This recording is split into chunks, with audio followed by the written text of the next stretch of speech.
గత 2 రోజుల క్రితం వైసీపీ ఎమ్మెల్యే అభ్యర్థి రాచమల్లు శివప్రసాద్ రెడ్డి పాత్రికేయుల సమావేశం ఏర్పాటు చేసి 13వ వార్డు కౌన్సిలర్ ఇర్ఫాన్ తమవాడే అని చెప్పడం తనకు నచ్చలేదని కౌన్సిలర్ ఇర్ఫాన్ పాత్రికేయుల సమావేశం ఏర్పాటు చేసి ఖండించారు. అందరికీ నమస్కారం. మొన్నటి రోజు మన ఎమ్మెల్యే గారు ప్రెస్ మీట్లో అసమ్మతి వర్గం గురించి మాట్లాడడం జరిగింది. ఆ సమావేశంలో ఆయన చెప్పడం ఏంటంటే ప్రొద్దుటూరులో అసమ్మతి అనేది లేదు, కేవలం ఒక వ్యక్తి అసమ్మతిగా ఉన్నాడు, ఇక్కడ మిగతా వాళ్ళు ఎవరు అసమ్మతిగా లేరు, ఇర్ఫాన్ మావాడే, ఇర్ఫాన్ కూడా వస్తాడని చెప్పడం జరిగింది. ఈ సమావేశం పెట్టడానికి ముఖ్య కారణం ఏంటంటే దాని మీద వివరణ ఇవ్వాల్సిన బాధ్యత నాపై ఉంది. ఎందుకంటే ఆ వ్యాఖ్య ఎమ్మెల్యే గారు చేసిన తర్వాత ప్రజలందరూ నన్ను అడుగుతూ ఉన్నారు, నువ్వు మళ్ళీ ఎమ్మెల్యే దగ్గరికి వెళ్ళావా, మళ్ళీ వైఎస్ఆర్ కాంగ్రెస్ పార్టీ కోసమే పనిచేస్తావా అని ప్రజల్లో ఒక అపోహ అయితే మొదలైంది. దాని వివరణ ఇవ్వాలని చెప్పి ఈరోజు ఈ సమావేశం పెట్టడం జరుగుతుంది. నేను ఆయనకు కానీ పార్టీ వారికి కానీ ఎవరికి నేనైతే చెప్పలేదు, నేను ఎమ్మెల్యే గారికి మళ్ళీ చేస్తాను, పార్టీలోనే కొనసాగుతానని చెప్పి నేను ఆయనకైతే నేను చెప్పలేదు. ఇక్కడ చెప్పేది ఏంటంటే సాక్షాత్ సీఎం క్యాంప్ ఆఫీస్లో పెద్దలు పార్టీ హైకమాండ్ సజ్జల రామకృష్ణారెడ్డి గారికి కానీ అలాగే ధనుంజయ రెడ్డి గారికి కానీ స్పష్టంగా చెప్పడం జరిగింది. సుదీర్ఘంగా జరిగిన 2 గంటల సంభాషణలో అనేక విషయాల మీద చర్చించడం జరిగింది. మేము ఎందుకు చేయము, మేము ఎందుకు ఇంత మా డిసిషన్ మీద ఇంత స్ట్రాంగ్గా ఉన్నామనేది 2 గంటలు వివరించడం జరిగింది. అక్కడే చెప్పలేదు చేస్తామని చెప్పి. నేనైతే ఇక్కడ పొద్దుటూరులో అయితే ఎవరికి చెప్పలేదు, ఆ ఆలోచన కూడా లేదు. ఎందుకంటే ఒకసారి నిర్ణయం తీసుకున్నాము చేయకూడదని చెప్పి, అది కష్టమైనా నష్టమైనా అదే స్టాండ్ మీద ఉంటామని చెప్పి ప్రజలందరికీ తెలియజేస్తూ ఉన్నాను.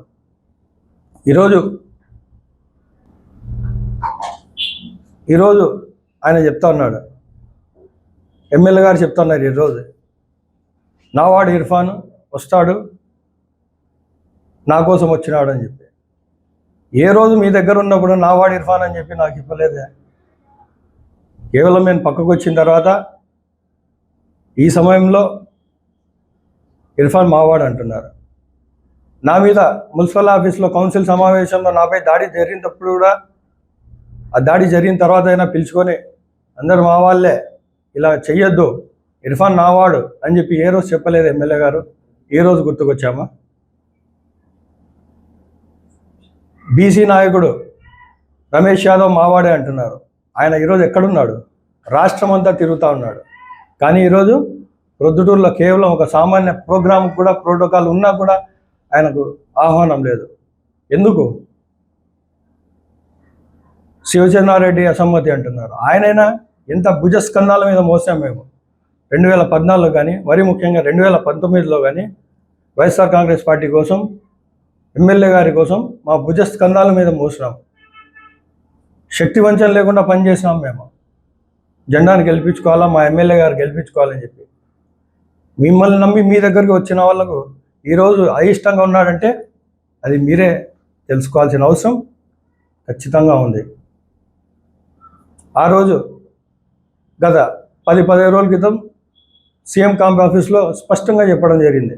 అది శివచంద్రారెడ్డి గారైనా, మురళీధర్ రెడ్డి గారైనా, నేనైనా స్పష్టంగా చెప్పినాము, మేము చెయ్యము అని చెప్పి.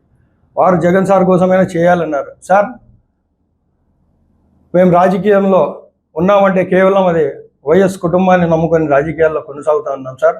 కానీ మేము ఈ స్టాండ్ తీసుకున్నామంటే దీని వెనకాల మాకు ఎన్నో కష్టాలు, బాధలు, అవమానాలు ఉన్నాయి సార్, మీరు అర్థం చేసుకోండి అని చెప్పారు. చివరగా ఆ సమావేశం నుండి బయటకు వచ్చేటప్పుడు ఆలోచించుకోండి అన్నారు. సార్ ఆలోచించేది లేదు సార్. నేను చెప్పాను, సార్ ఆలోచించుకునేది లేదు సార్, ఒకవేళ ముఖ్యమంత్రి గారు మీకు రాజకీయాలు ఎందుకు మానేసుకోమని చెప్పినా మేము మానేసుకుంటాం సార్, కానీ ఆయనకైతే చేయమని చెప్పి స్పష్టంగా చెప్పడం జరిగింది. ఇప్పుడు ఒక పార్టీలు అన్నాక ఎవడైనా సీట్ కోసం ఆశిస్తారు. అది టీడీపీ అయినా, వైఎస్ఆర్ కాంగ్రెస్ పార్టీ అయినా, కాంగ్రెస్ అయినా, ఇంకో ఏ పార్టీ అయినా ఆశావాళ్ళు అనేది ఉంటారు. మీకు సీట్ కన్ఫర్మ్ అయిన తర్వాత, కన్ఫర్మ్ అయ్యే 2 రోజుల ముందు విపరీతమైన ట్రోలింగ్స్ ప్రొద్దుటూరులో. అసమ్మతి వర్గం, శివచంద్రారెడ్డి ఎట్లా, ఇర్ఫాన్ ఇట్లా, మురళి ఇట్లా, రమేష్ యాదవ్ ఇట్లా అని చెప్పి. మీ దగ్గర బాగుంటే బాగున్నట్టు, మీ దగ్గర నుంచి కాకుండా పక్కకు వస్తే మేము కరెక్ట్ మనుషులం కాదు, అంతే కదా మీ ఉద్దేశం. ఇలా కాదు సార్, మీరు తెలుసుకోండి కావాలంటే. టీడీపీ వాళ్ళని వదిలిపెట్టరు, ఇటు వైసీపీ వాళ్ళని వదిలిపెట్టరు. అంటే పెద్ద ఆయన మీద 80 సంవత్సరాలు 83 సంవత్సరాలని ఆయనకు అవహేళనగా మాట్లాడతారు. ఈ వయసులో ఆయనకు రాజకీయం అవసరమా అంటారు. అంటే ఆయనకు ఆ వయసులో కూడా సీట్ వచ్చిందంటే ఆయన అది గొప్పతనం. అది 40 ఏళ్ళ పార్టీ, టీడీపీ పార్టీ. అలాంటి పార్టీ ఆయనకు అంత వయసులో ఉన్న వ్యక్తికి కూడా సీట్ ఇస్తున్నారంటే ఆయనలో సత్తా ఉందనే కదా. అలాగే ఆయనకు ఈ వయసులో కూడా ప్రొద్దుటూరు ప్రజలకు, ప్రొద్దుటూరుకు మంచి చేయాలనే ఆలోచన ఉంది కదా. ఎందుకు అలాంటప్పుడు వాళ్ళను మనం తక్కువ చేసి మాట్లాడాలా? అంటే మీకు ఏ పార్టీ వాళ్ళైనా సరే మీకు సరిపోకుంటే మీరు అవహేళన చేస్తారు, మాస్ ట్రోలింగ్ చేస్తారు. అది వివిధ మాధ్యమాల్లో, వాట్సాప్లలో కానీ, ఫేస్బుక్లలో కానీ, ఇన్స్టాగ్రామ్లలో కానీ చూస్తూనే ఉన్నారు. ఎవరు మంచి చేసినా మంచి చేసినట్టే. ఇప్పుడు సురేష్ నాయుడు గారు ఉన్నారు, ఆయన దాదాపుగా 11 లక్షల మందికి ఈరోజు అన్నదానం చేశారు. గొప్ప పని, చాలా గొప్ప పని. ఎవరైనా హర్షించాలా అలాంటి పనులకు. సీట్ రాలేదని చెప్పి ఎవరు చిన్నవాళ్ళు కాదు. ప్రవీణ్ రెడ్డి ఉన్నాడు, 4-5 సంవత్సరాల నుంచి ఆయన పోరాటం చేస్తున్నాడు, పోరాట యోధుడు ఆయన. అది మంచో చెడో తన స్టాండ్ తీసుకున్నాడు, టీడీపీ పార్టీలో కొనసాగుతున్నాడు, ఒక మంచి స్టాండ్ తీసుకున్నాడు. దురదృష్టవశాతం ఉండబడిన ఆ సమీకరణాల్లో, ఉండబడిన ఈ రాజకీయ కోణాల్లో సీట్ రాలేదు. సీట్ రానంత మాత్రాన ఆయన తక్కువేం కాదు, ఎవరైనా సరే. లింగారెడ్డి గారు ఉన్నారు, లింగారెడ్డి గారు పార్టీ విధేయతకు ఆయన మారిపోయారు. గత 30-40 ఏళ్ళ నుంచి పార్టీలో సర్వీసెస్ ఇస్తున్నారు, ఒకే పార్టీలో ఉన్నారు. అంతే. ఎవరికైనా ఈ ఒక మంచి ప్రశాంత వాతావరణంలో ఎన్నికలు నిలబడదాం. ఎవరైనా సరే, అది వైఎస్ఆర్ కాంగ్రెస్ పార్టీ అయినా, ఇటు టీడీపీ అయినా, ఇటు ఏ పార్టీకి సంబంధించిన అందరి సమానంగా ప్రజలు ఇవన్నీ హర్షించారు. ప్రజలకు ఏం కావాలా? ఇప్పుడు మేము గెలిస్తే ప్రజలకు ఏం చేస్తామని చెప్పాలా, ఏం చేసినాము ప్రజలకు రేపు ఏం చేస్తామని చెప్పాలా. అంతేగాని ఇలాంటి వ్యక్తిగత విమర్శలు, వ్యక్తిగత దూషణలు ప్రజలు హర్షించారు.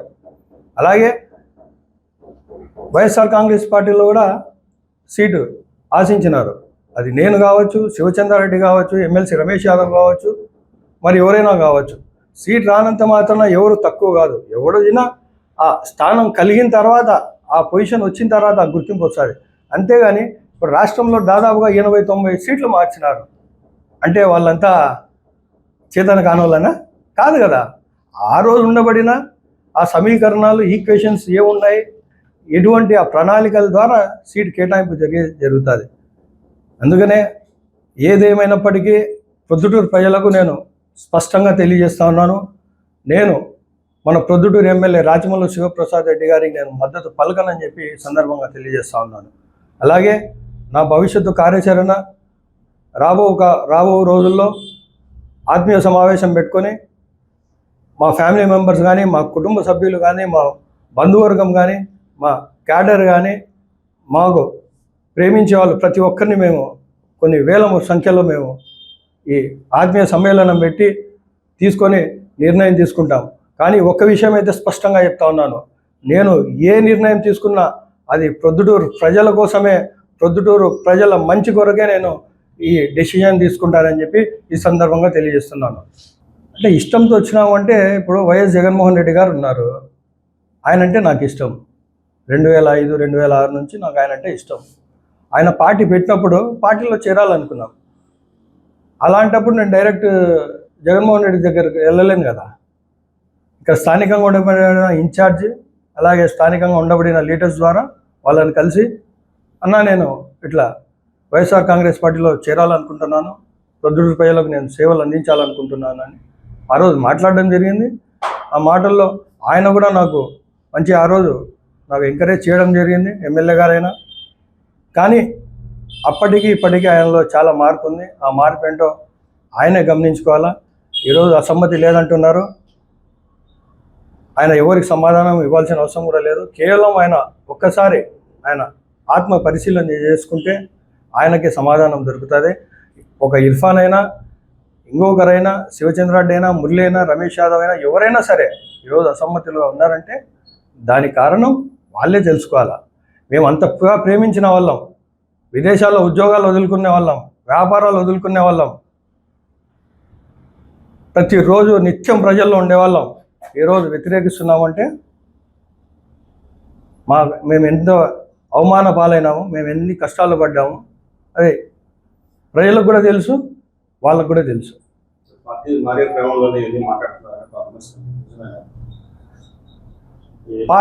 ప్రస్తుతానికి అయితే పార్టీ మారే ఆలోచన అయితే లేదు. కానీ ఎలక్షన్స్ మూమెంట్ 5 ఏళ్ళు కష్టపడతాము, తీరా ఎలక్షన్ టైంలో ఖచ్చితంగా ఏదో ఒకటి స్టాండ్ తీసుకోవాల్సి వస్తుంది. అదే చెప్పా కదా ఇందాక, ప్రజలతో డిస్కస్ చేసి ఆత్మీయ సమావేశం పెట్టుకుంటాం.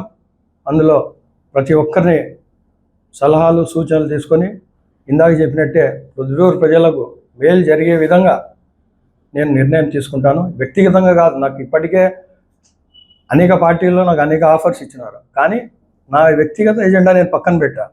నేను కేవలం నా వల్ల 100 మంది అయినా సరే, 1000 మంది అయినా సరే, 10,000 మంది అయినా సరే, నా వల్ల ప్రజలకు మేలు జరగాలనేది ఏకైక నా ఉద్దేశం. రాబో రోజుల్లో నాకు ఉండబడిన ఆప్షన్స్లో నాకు వచ్చే ఆఫర్లో ఏదైనా సరే, అది ఒక పొజిషన్ కావచ్చు, ఒక హోదా కావచ్చు, ఏదైనా ప్రజలకు ఉపయోగపడే విధంగా ఉంటే ఖచ్చితంగా నేను ఆ స్టాండ్ తీసుకుంటాను.